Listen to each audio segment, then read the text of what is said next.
भारत एक प्राचीन और समृद्ध देश है जिसकी सभ्यता हजारों साल पुरानी है। भारत का इतिहास, संस्कृति और व्यापारिक संबंध सदियों से दुनिया भर के देशों को आकर्षित करते रहे हैं। हालांकि जब हम भारत की खोज की बात करते हैं तो यह प्रश्न उठता है कि क्या वास्तव में भारत की खोज किसी ने की थी या यह सिर्फ यूरोपीय इतिहासकारों की एक धारणा थी। भारत का वैश्विक परिप्रेक्ष्य में स्थान। भारत प्राचीन काल से ही व्यापार और सांस्कृतिक आदान प्रदान का केंद्र रहा है।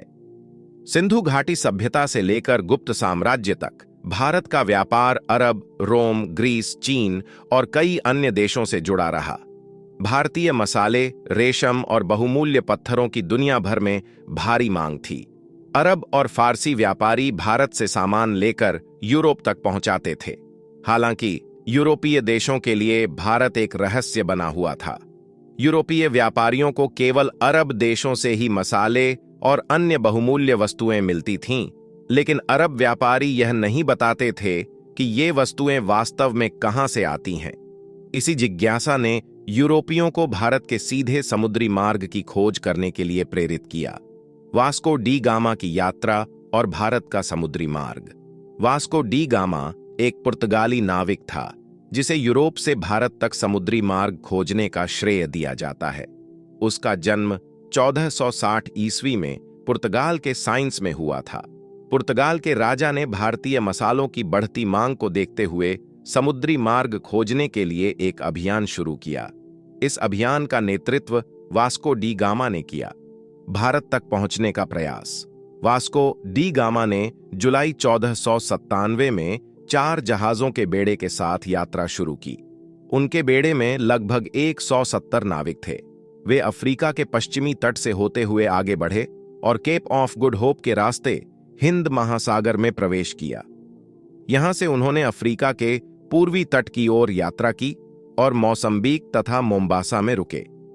मौसम्बीक में उन्हें स्थानीय शासक की सहायता मिली और उन्हें एक अरब नाविक भी मिला जो भारतीय समुद्री मार्गों को अच्छी तरह जानता था।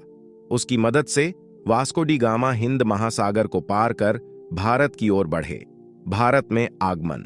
20 मई 1498 को वास्को डी गामा भारत के दक्षिण पश्चिमी तट पर स्थित कालीकट, मौजूदा केरल के बंदरगाह पर पहुंचे।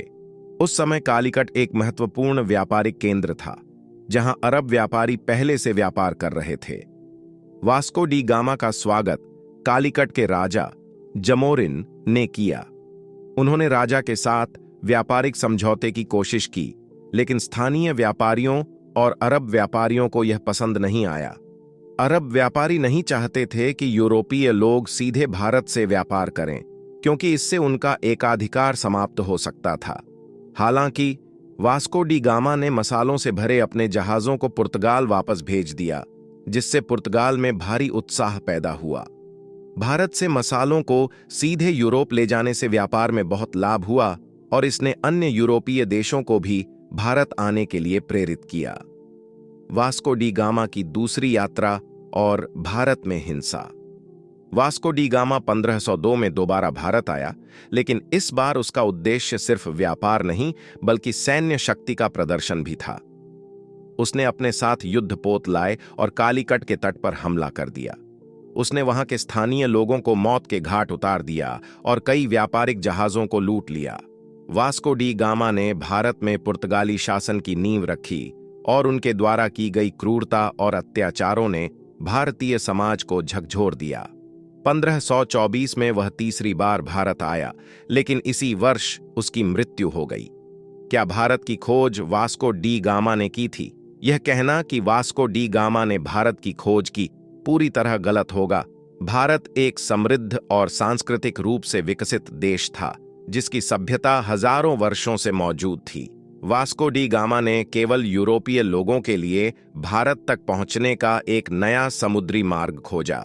इससे पहले अरब व्यापारी, फारसी व्यापारी और चीनी यात्री भारत के बारे में अच्छी तरह से जानते थे और यहां व्यापार करते थे।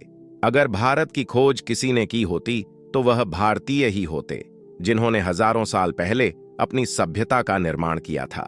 यूरोपीय इतिहासकारों ने वास्को डी गामा को भारत के खोजकर्ता के रूप में प्रस्तुत किया, लेकिन सच यह है कि भारत पहले से ही व्यापार, संस्कृति और ज्ञान का केंद्र था।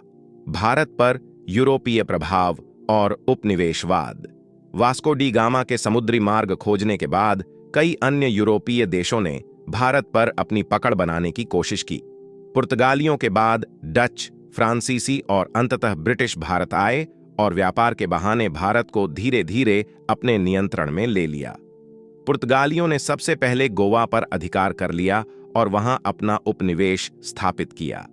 बाद में ब्रिटिश ईस्ट इंडिया कंपनी ने 1615 में भारत में प्रवेश किया और धीरे धीरे अपनी शक्ति बढ़ाई।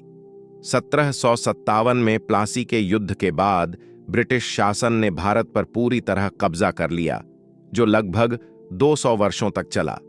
भारत की खोज का श्रेय किसी एक व्यक्ति को नहीं दिया जा सकता। भारत प्राचीन काल से ही एक विकसित देश था, जहां ज्ञान, विज्ञान, कला और व्यापार फल फूल रहे थे।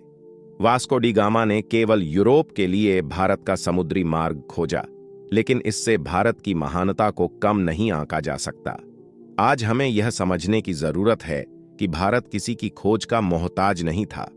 भारतीय सभ्यता ने दुनिया को गणित, खगोल विज्ञान, चिकित्सा और दर्शन के कई महत्वपूर्ण ज्ञान दिए हैं।